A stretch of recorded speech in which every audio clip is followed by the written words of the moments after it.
One of the hardest things for us modern Westerners to wrap our heads around is the idea of a covenant community.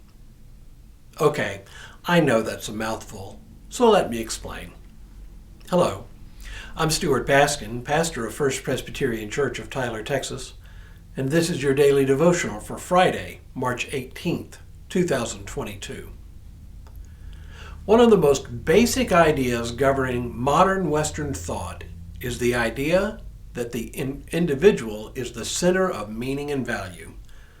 Our whole value system is based on the sovereignty of the individual, so much so that we can barely understand how the world could be any different. From our political system to our economic system to our commonly held values, it is the individual who reigns supreme. But in the world of Paul's thought, the Christian community as a whole was more important than any particular individual in it. This idea colors nearly everything Paul talks about in his letters, but it really comes home to roost in today's passage. Here's the context. Apparently there was a man in the Corinthian church who had taken up an intimate relationship with his father's wife. We presume this means a woman who is not his mother, but a later wife. After all, it was quite common in those days for women to die much earlier than men, largely during childbirth.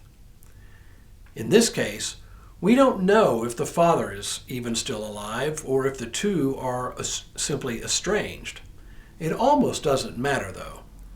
The fact is, this man is living with his father's wife, and the church wasn't doing a thing about it. Now, in our day and age, we might consider this to be a none of your business concern. What consenting adults do in their own home is their business. It's not really our business. But Paul doesn't see it this way. As far as Paul is concerned, what each of us does matters to the whole community, at least within certain bounds.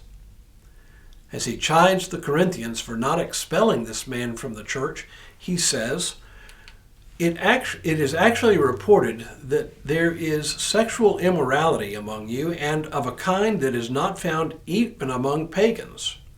For a man is living with his father's wife, and you are arrogant. Should you not rather have mourned, so that he who has done this would have been removed from among you?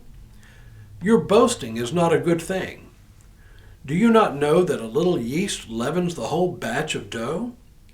Clean out the old yeast, so that you may be a new batch, as you really are unleavened. For our Paschal Lamb, Christ, has been sacrificed. Therefore, let us celebrate the festival not with the old yeast, the yeast of malice and evil, but with the unleavened bread of sincerity and truth. Notice how Paul goes from the individual case to a broader principle. This man's personal behavior is out of bounds for the Christian community, or at least it ought to be. But his behavior is by no means the only behavior that Paul considers out of bounds, lest we think sin is only about sexual immorality. He goes on to name such things as greed, idolatry, drunkenness, and robbery.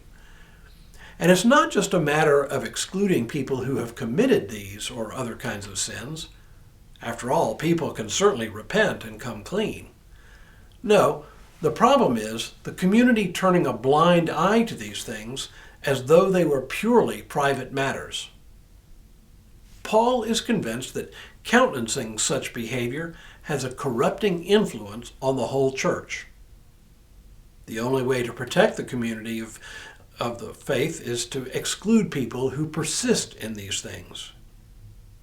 But, you will ask, what about Jesus' admonition to judge not, lest we be judged? Paul's answer to that is that the community of faith matters, and what the community of faith tolerates soon becomes normal or accepted behavior. So what are we left with here? It seems to me we do not need to turn the church into a morality squad looking for sins under every rock. Part of what Paul stands for, even in this case, is a kind of spiritual modesty, an attitude that we are not somehow spiritually superior to others. At the same time, a community of faith needs to maintain certain standards for its members. Otherwise, what's the point of belonging to a community of faith? Now, don't worry. I'm not proposing that we suddenly adopt a new policy to start seeking out and rooting out anyone we deem to be beyond the pale. That's not the task today. Our task can be framed more positively. We need to be a community of faith that supports each other in our walk of faith. That's really what Paul is after anyway. And in that, we're not far from Paul's real concern. Tomorrow, Paul takes the Corinthians to task for engaging in lawsuits against one another. But for now, may God continue to bless you and keep you in all that you do this day and in all the days ahead.